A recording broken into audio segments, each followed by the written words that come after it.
ഇന്ത്യയിലെ കമ്മ്യൂണിസ്റ്റ് ഹിന്ദു, കോൺഗ്രസ് ഹിന്ദു, സെക്യുലാറിസ്റ്റ് ഹിന്ദു, ദേശീയ ഹിന്ദു, തമ്മിലടിക്കുന്ന ഈഴവ ഹിന്ദു, നാ ഹിന്ദു ഒക്കെ പോട്ടെ, ഇതെല്ലാം കൂടെ ഇപ്പൊ ഞാൻ പറഞ്ഞു പോയത് അങ്ങനെ ധാരാളം ഹിന്ദു ഇപ്പൊ ഉണ്ട്, ലീഡേഴ്സും ഉണ്ട്. പക്ഷെ ഒരു ചെറിയ വ്യത്യാസമേ ഉള്ളൂ.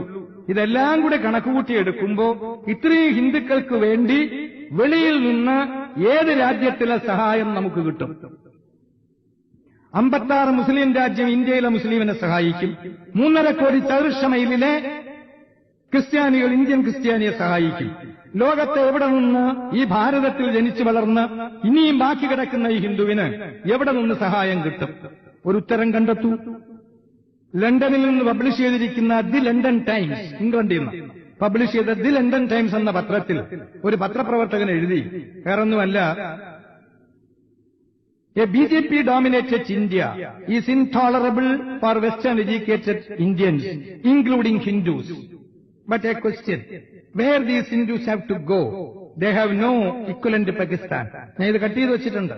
അവർക്ക് മുസ്ലിമിന് പാകിസ്ഥാൻ ഉള്ളതുപോലെ 56 രാജ്യമുള്ളതുപോലെ ഇവിടത്തെ ഹിന്ദുവിന് ഒരു പിടി മണ്ണിന്റെ പേര് പറയാൻ ഈ ലോകത്തിലില്ല.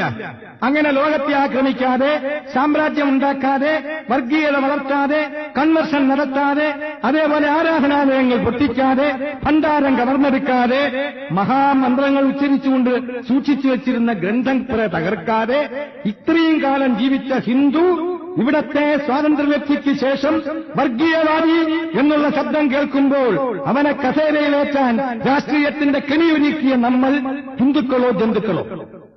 ഇതിനുത്തരം നിങ്ങൾ പറഞ്ഞേ തീരൂ. ഇല്ലെങ്കിൽ സന്യാസത്തിന് ഇത് വേണ്ട. ഒരുപക്ഷെ സന്യാസത്തിന് ഇത് വേണം. അഴിച്ചു വയ്യടാ ഇതെന്ന് പറഞ്ഞാൽ മരണത്തെ ഒരുപക്ഷെ സ്വീകരിച്ചില്ലെങ്കിൽ അഴിച്ചു വയ്ക്കേണ്ടി വരും. ആ ഒരു കാലഘട്ടത്തിലേക്ക് ഇവിടുത്തെ ഹൈന്ദവ ജനത നീങ്ങിക്കൊണ്ടിരിക്കുന്നു. അന്ന് സെക്കുലാറിസത്തിന് തടഞ്ഞു നിർത്താൻ പറ്റുകയില്ല.